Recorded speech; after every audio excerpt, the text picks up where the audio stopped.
앞에서 가는 사람들이란 말씀의 제목으로 은혜를 나누겠습니다.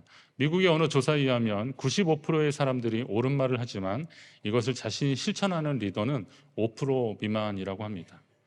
다른 표현으로 하면 말은 잘하는데 실천하지 않는다는 겁니다. 리더들이 말을 많이 하는데 실천을 잘 하지 않는다는 겁니다. 노블리스 오블리제라는 말이 있습니다.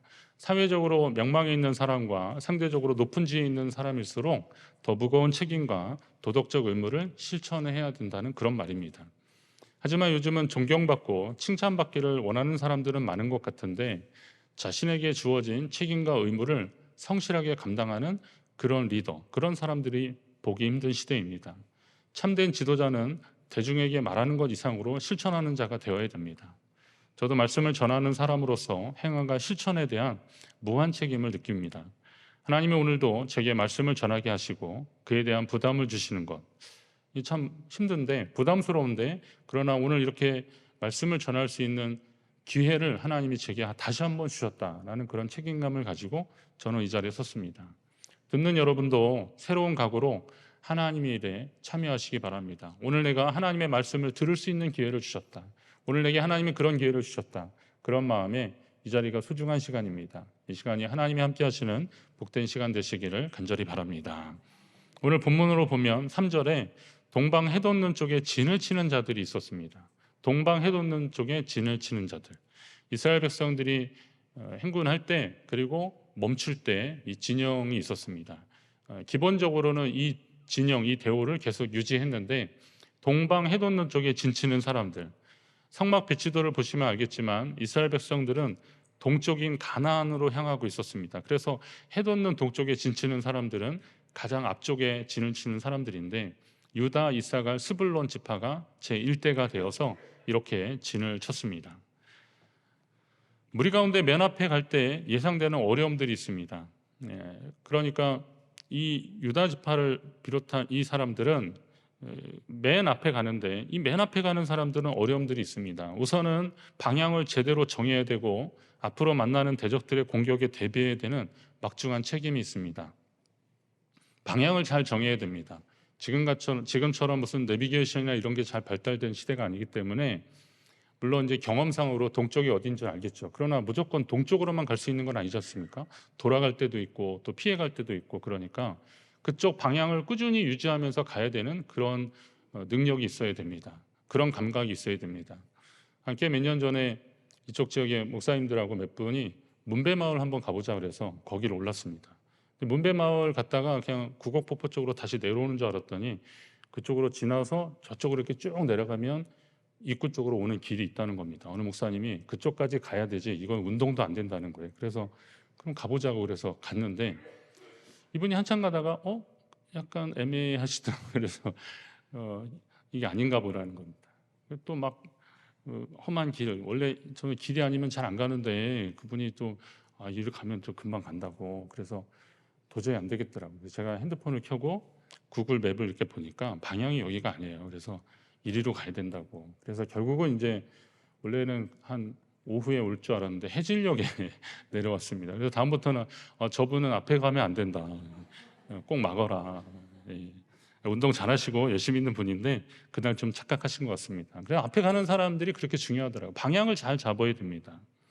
그리고 대적의 공격이 예상되기 때문에 그것을 대비하는 막중한 책임이 있습니다. 아시겠지만 이스라엘 백성들이 가나안 땅으로 들어갈 때 뭐 이방 민족들이 어서 오시라고 뭐 환영해주고 그렇지 않았지 않습니까? 첫 시작부터 르비딤 골짜기에서 아말렉과 싸웠고 그리고 에돔은 에서의 후예들인데 먼 집안인데 좀 길 좀 내주면 어때요? 우리가 여기서 살겠다는 것도 아니고 좀 지나가겠다는데 그것도 못하게 하는 겁니다.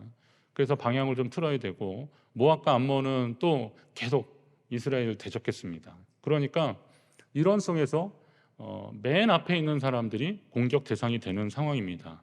그러나 역시 앞으로 가야 됩니다. 따라서 이런 여러 가지 대적의 공격이 예상되는 상황에서 선두 그룹을 유지하면서 계속 가기란 쉽지 않았습니다. 우리가 앞에 선다는 것은 그만큼 더 희생이 필요하다는 겁니다. 각오가 필요한 겁니다. 그래서 여러 지파 중에서 가장 용맹했던 유다 지파가 앞에 서도록 하나님이 지시하신 것으로 보입니다. 유다 지파를 비롯한 선두 그룹들은 그 일이 얼마나 막중한 일인지를 알았습니다. 그렇기 때문에 사명으로 묵묵히 감당했던 겁니다.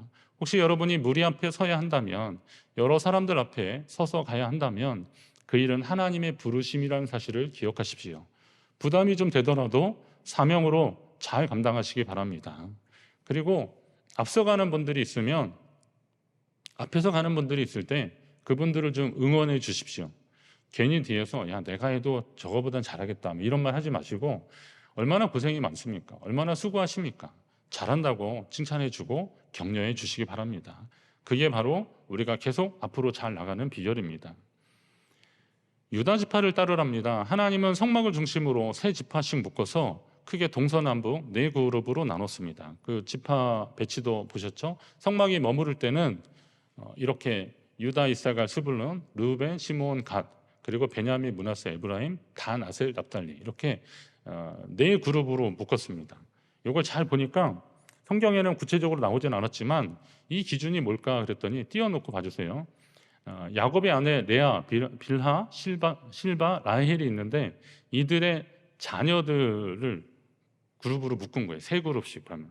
예를 들면 이제 유다, 이사갈, 스불론, 이게 레아의 자녀들입니다. 그리고 이제 레아의 자녀들, 그리고 또 르우벤, 시므온은 레아, 갓은 레아의 몸종인 실바에게서 나왔어요. 그러니까 좀 연관성이 또 있죠. 그리고 에브라임, 므낫세, 베냐민은, 그러니까 에브라임과 므낫세는 요셉의 아들들이잖아요. 이건 라헬의 아들들이거든요. 그러니까 거기에 베냐민까지 묶어서 한 그룹을 또 만든 거고, 그리고 나머지 단, 납달리, 이 사람들은 여종 라헬의 여종 빌하에게서 나왔고, 그리고 아셀 지파는 레아의 여종 실바에게서 나왔습니다. 그러니까 거의 연관성이 있죠. 좀 나중에 남으니까 또 한 묶음이 되기도 했지만 나름대로의 그런, 어머니가 누구냐에 따라서 그렇게 한 거예요. 그러니까 좀 분쟁의 소지를 좀 적게 하고 우리가 남이가 한 그런 얘기가 나올 정도로 좀 익숙한 사람들을 이렇게 묶었다고 보시면 되는 겁니다. 그리고 각 그룹마다 대표 지파를 세웠는데 동쪽 지파들의 대표는 유다 지파였습니다. 그러니까 유다, 이사갈, 스불론을 묶어서 유다 지파를 대표로 하라고 하는 겁니다. 그리고 행군할 때는 이 순서대로 쭉 가게 된 겁니다. 유다, 르우벤, 에브라임, 단 지파가 좀 진하게 칠한 그 지파가 그 그룹의 리더격이 돼서 앞으로 가게 되는 겁니다. 그럼 왜 유다 지파일까요? 유다 지파가 맨 선두 그룹에서도 가장 대표 지파가 되었을까 한번 생각해 보십시오.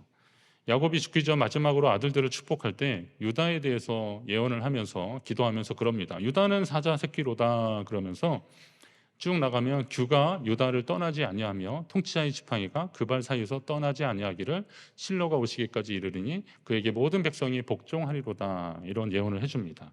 야곱이 그의 아들한테 그렇게 해주는데 거기에 규가 유다를 떠나지 아니할 것이다 라는데, 이 규는 지도자, 왕의 그 지시봉 같은, 지팡이 같은 그걸 의미하는 겁니다. 이게 떠나지 않았다는 것은 유다 지파의 리더십이 계속될 것이다, 그리고 모든 백성이 그에게 복종할 것이다 라는 예언입니다.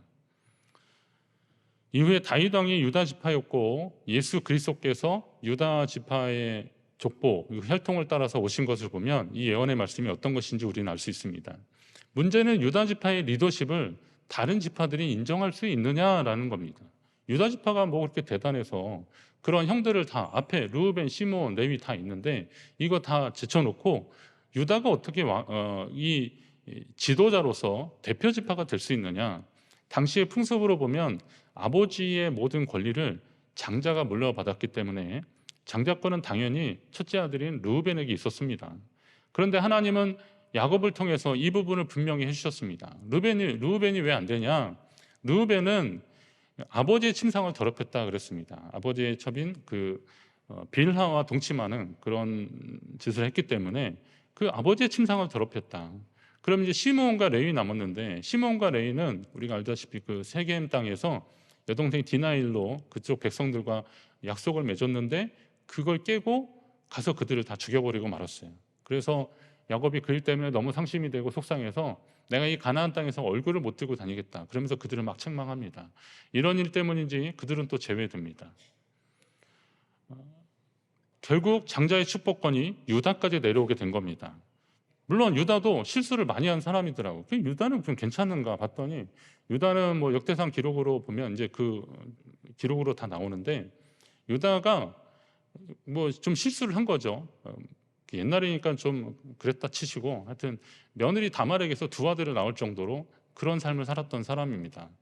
그러면 저는 뭐 르우벤, 시므온, 레위 이렇게 다 제하고 유다 그러면 유다 빼고 또 빼고 또 빼고 그러면 남을 사람이 없겠더라고요. 결국은 보니까 성경을 읽다 보면 의로운 사람이 하나도 없어요. 예. 의로운 사람이 죄송한데요. 괜찮은 놈이 하나도 없어요, 진짜. 그런 생각이 들더라고요. 그런데도 하나님이 우리 인간을 사랑하셔서 그렇게 하신다는 게 이게 말이 되나 생각이 들더라고요. 그러다가 저를 보게 되는 거죠. 성경에 괜찮은 사람이 하나도 없는 건데 그럼 너는 괜찮냐 이런 생각이 드는 거죠. 저도 부끄럽더라고요. 저도 여러분 앞에 이렇게 서서 말씀을 전하는 자격이 있을까? 너무 없다 그러면 도대체 뭐 때문에 없다 그러실까 막 그럴 텐데. 그리고 이게 겸손이나 아니면 어떤 걸 떠나서 가만히 생각해도 저는 참 연약하고 부족한 존재거든요. 자격으로 보면 여기 잘 설 자리가 없는데 설 수가 없는데 하나님이 우리를 사랑하셔서 우리를 사용하시는 겁니다. 그러니까 하나님의 은혜와 섭리를 우리가 인정하는 차원에서 봐야 되는 거죠. 오늘 유다 같은 사람 어쩌면 나 같은 죄인에게도 은혜를 베푸시고 기회 주셨음에 여러분 감사하시기 바랍니다. 그게 하나님 앞에 선 사람들의 태도입니다. 이렇게 계속 내려가면서 또 하나님이 그나마 얘는 괜찮을까 하나님 끝까지 붙잡으시는 그런 원리, 이게 신약에 하면 복음이 전해지는 원리이기도 합니다. 복음은 모든 믿는 자에게 구원을 주시는 하나님의 능력이 됨이라고 하면서 첫째는 먼저는 유대인에게요 그 다음엔 헬라인에게로다, 바울이 그런 표현을 합니다. 모든 민족과 열방에게 복음이 전해지기를 원하셨던 하나님이셨지만 우선은 유대인에게 전달되기를 원하셨습니다. 왜냐하면 그들은 하나님의 열방 가운데 택하시고 부르셨기 때문에 그렇습니다. 그래서 유대인에게 먼저 성령이 임하심이 너희가 권능을 받아서 예루살렘과 온 유대와 사마리아 땅끝까지 이렇게 점점 밖으로 퍼져나가잖아요. 점층법으로 나가잖아요. 이런 것처럼 하나님은 먼저 유대인이 복음을 듣기를 원하셨던 거죠. 그러나 대부분의 유대인들이 복음을 받아들이지 않았습니다. 그래서 어떻게 해요? 이거를 이방에게로 퍼져가게 하는 겁니다. 말하자면 하나님이 오늘 우리에게 기회를 주셨는데 우리가 이거 붙잡지 않으면 다른 것으로, 계시록 표현대로면 그 촛대를 다른 곳으로 옮기시겠다는 거예요. 어떻게 하시겠습니까? 여러분에게 하나님 주신 이 기회를 붙잡으시기 바랍니다. 그리고 하나님의 자녀 되어서 하나님 일에 동참해야 되는 겁니다. 지금도 하나님은 모두에게 은혜를 주시려고 합니다. 여러분이 하나님의 은혜와 복을 간절히 사모하십시오. 나는 이미 충분하다라고 생각하지 마시고, 왜냐하면 하나님이 주시는 것을 가지고 충분하다 생각하는 사람은 자기만 아는 사람이잖아요.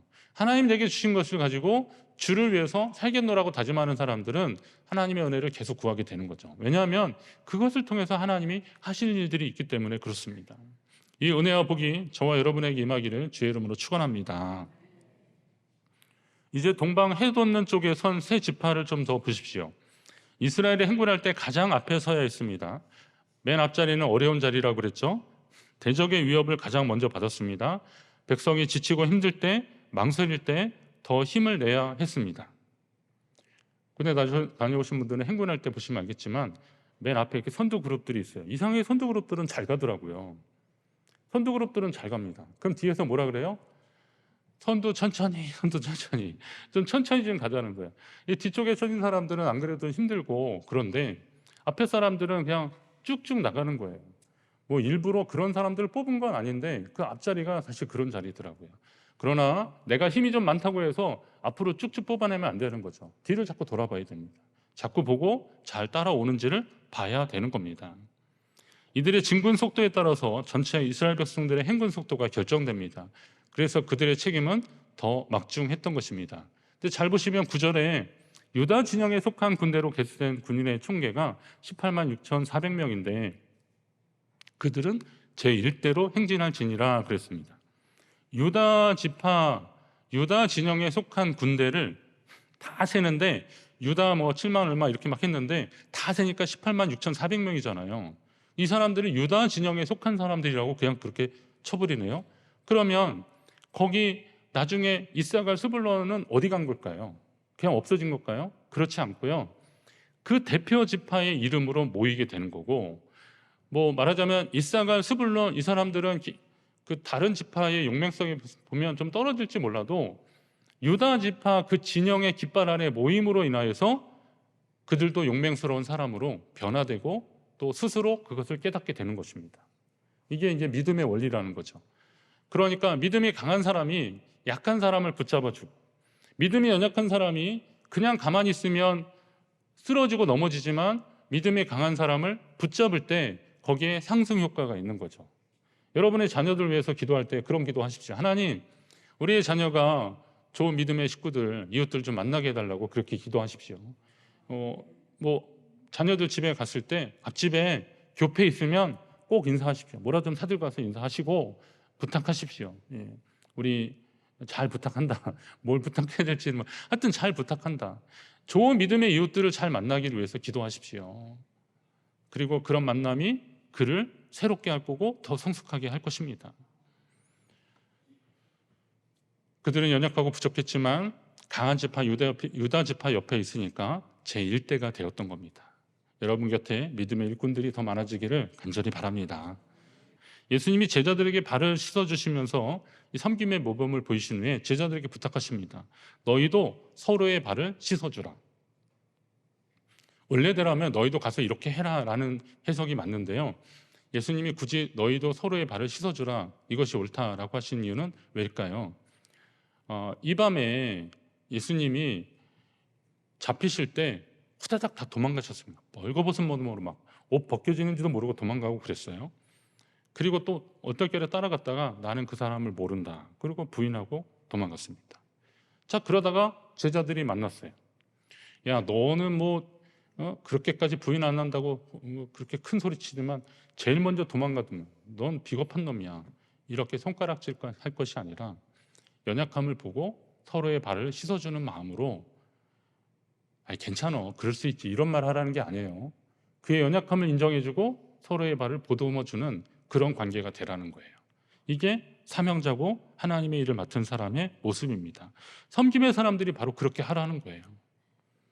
믿음이 연약할 때 약간 좀 우리가 생각하는 규범에, 신앙의 규범에 좀 어긋난 경우들 있지 않습니까? 그걸 호통치는 것이 아니라 아 그래 나도 예전에 좀 그랬어. 그러나 우리가 하나님께 좀 더 가까이 갑시다 라고 그렇게 일으켜 주는 거죠. 직분자들은, 일꾼들은 제가 그런 비유를 한번 한 적이 있습니다. 이렇게 오랫동안 하다 보면 이렇게 참 피곤하고 힘들어서 이렇게 주저앉고 싶을 때 있거든요. 그런데 일을 맡은 사람은 야 우리 조금만 더 가면 된다. 이제 얼마 남지 않았다 라고 말해주는 사람이 일을 맡은 사람입니다. 그럴 때 조금 더 힘을 낼 수 있는 겁니다. 말을 많이 하는 사람보다 행동하는 사람이 그래서 필요한 겁니다. 오늘 한국교회는 그런 사람이 필요한 거죠. 한국교회 교인 이탈 현상에 대한 여러 가지 해석 중에서 교회가 세상의 빛과 소금의 역할을 잘 감당하지 못했다 이런 이야기들이 나옵니다. 근데 저는 이 대목을 잘 보면서 그런 마음이 들었어요. 교회가 세상의 빛이다 소금이다 이거 누가 하신 말씀이에요? 예수님이 제자들에게 하신 말씀이기 때문에 세상 사람들은 우리는 세상의 빛입니다 소금입니다 말하면 니들이 뭔데 그렇게 하냐 막 그럴 거예요. 그러니까 이 말은 사실은 주님의 말씀에 감동을 받은 사람들이 나는 세상의 빛과 소금의 역할을 감당하겠노라 라고 하면서 세상을 향해서 나아갔던 교회의 공동체의 고백인데 그 역할들을 잘 못했기 때문에 실망한 사람들에 의해서 교인 이탈 현상이 일어나는 거고 세상에 영향을 주지 못한다는 겁니다. 왜 그럴까요? 권리는 어떻게 해서든 찾아 누리려고 하면서 책임은 다하지 않았다는 겁니다. 내게 주어진 권리는 마땅히 누려야 될 권리는 막 찾으면서 책임을 다하지 않았다는 거. 교회 안에서도 그렇고 사회에서도 그리스도인이라고 하는 이름으로 살면서 그 사명을 감당하지 못했다는 겁니다. 어느 공동체에서든 말은 잘하는데 행함과 실천이 없는 사람은 책임을 다하는 사람이 아닙니다. 교회도 그렇고 사회도 그렇습니다. 아까 말했던 만약에 95%의 사람들이 옳은 말을 하는데 실제로 실천하는 사람이 5%밖에 되지 않는다. 이게 미국의 조사인데 한국이 만약에 그랬다 그러면 우리 그 사회가 그게 이제 보편적이라고 한다면 그럼 우리는 어떻게 될까? 만약에 책임 있는 관료나 정치인들이 그런다 그러면 이 사회가 어떻게 될지 한번 생각을 해보시고요. 그러면 이 세상에서 빛과 소금의 역할을 감당해야 되는 교회가, 성도가 그런다면 어떻게 할지를 한번 잘 생각해 보십시오. 이 말은 다시 말해서 남들도 그러니까 우리도 그러자라는 말이 아니잖아요. 이제부터라도 우리가 하나님 앞에 이 사명감을 가지고 감당하는 사람이 되자, 실천하는 사람이 되자라는 겁니다. 각자 속한 모임에서 자신이 해야 할 몫이 있습니다. 우리는 그것을 책임이라고 합니다. 이 책임과 의무라고 하는데 이거 말하면 좀 부담스럽지 않습니까? 뭐 국민의 4대 의무 막 그럴 때 말할 때마다 아유 그래 부담스럽죠. 예. 그러나 그것을 했을 때 오는 뿌듯함이 있습니다. 그리고 공동체의 일원으로서의 건강하게 성장하게 자라나는 것을 보게 됩니다. 건강한 모임은 책임을 감당하는 사람들이 필요합니다. 앞장서는 것은 분명 쉽지 않습니다. 그러나 그 일을 할 사람이 필요하고 하나님이 여러분을 사용하신다면 영광입니다. 그 주님의 부르심 앞에 쓰임받는 저와 여러분 되시기를 간절히 바랍니다. 가끔 교회 이렇게 나가서 마당에 보면 이 못들이 있어요. 나사못이나 이런 못들이 있는데 이건 제가 이렇게 습관적으로 줍습니다. 여러분들도 그냥 교회 못 있으면 그거 발로 이렇게 툭 치우지 마시고요. 꼭 주우십시오. 왜냐하면 누가 밟거나 아니면 차가 지나가다가 그 쿡 박히면 요즘 타이어가 이제 그거 아시죠? 튜브가 없는 타이어들이라서 바람이 빵 터지진 않아요. 옛날처럼. 그런데 집에 가면 바람이 쭉 빠져 있거나 출근하면 다음날 쭉 빠져 있어요. 그래서 가서 카센터에 가보면 나사목 같은 게 박혀 있는 겁니다. 그게 그렇게 박혀 있는 거예요. 아, 교회에서 그랬나 보다 의심하지 마시고 그냥 밖에서도 그런데 적어도 이제 교회 오는 성도들이 그러면 안 되니까 차들이 그러면 안 되니까 그냥 습관적으로 줍습니다. 근데 어느 날 이렇게 보는데 아주 멀쩡한 나사못이 그냥 버려져 있더라고요. 이건 왜 여기까지 와 있을까? 그건 아마도 작업자가 이렇게 하다가 뚝 떨어졌는데 찾다가 그냥 일은 바쁘니까 그냥 일을 한 거죠. 그리고 거기에 떨어진 거죠. 제가 그걸 주스면서 그랬어요. 너는 이렇게 버려지라고 지어진 것은 아닐 텐데 그런 생각이 드는 거죠. 우리 인생도 그렇습니다. 조금 휘어진 못도 있습니다. 조금 휘어진 못도 있고 또 틀어진 못도 있고 뭐 그 나사선 부분이 좀 망가진 그런 못들도 있는데 원래 공장에서 만들 때 그렇게 버려지도록 만들어진 도구는 하나도 없을 것입니다. 우리 인생도 마찬가지입니다. 하나님이 계획하시고 준비하시고 우리를 창조하실 때 그렇게 버려지도록 아무 의미 없이 그냥 왔다가 그냥 연수 채우고 그냥 가도록 하나님이 우리를 그렇게 지으시지는 절대 않았다는 겁니다. 저도 생애에 있어서 어떤 꿈과 비전이 물론 이제 아주 좀 어릴 적인데 그럴 때 막막할 때 제가 예수님이 인격적으로 만나고 그러면서 제 삶에 하나님이 어떻게 간섭하시고 어떻게 개입하실까 하다 보니까 뭔가를 해야 되는 방법을 알겠더라고요. 어떤 철학자가 그런 얘기 했더라고요. 목적을 알면 인생을 살아갈 목적을 알면 어떻게 하든 살게 되어 있다. 그런 겁니다. 뜻이 있으면 길이 있다 이런 거죠. 여러분 인생에 있어서 하나님이 어떤 계획을 하셨을까 아직 잘 몰라도 그냥 보편적 원리로 하나님은 분명히 어떤 뜻이 있을 것이고 나를 통해서 일하실 것이다 라는 것이 확실하다면 내가 주님께 가까이 나가고 오늘 적어도 유다지파 스불론 이사갈 이런 사람들처럼 앞에 좀 서라 그러니까 왜 앞에 서요? 거기 갔다가 괜히 큰일 날 수도 있는데 그러나 하나님의 명령이라면 다 뜻이 있겠지. 그리고 하나님이 그렇게 하실만 하겠지 라고 해서 부족하니까 나 같은 사람에게도 하나님이 기회 주셨겠지 하면서 그 사명 감당하면 우리는 하나님이 사용하시는 사람이 될 줄로 믿습니다. 성도로 부름을 받아서 이왕이면 하나님 나라의 백성으로 일꾼으로 잘 쓰임받는 것이 최고의 영광입니다. 우리 교회가 여러분이 하나님의 일에 이왕이면 앞에서 가는 남들 하는 거 봐가지고 그냥 뒤따라가는 것이 아니라 이왕이면 하나님 주신 사명 가지고 앞에서 가서 믿음의 일꾼으로 하나님 나라 이루어지는데 쓰임받는 저와 여러분 우리 교회 되기를 간절히 바랍니다.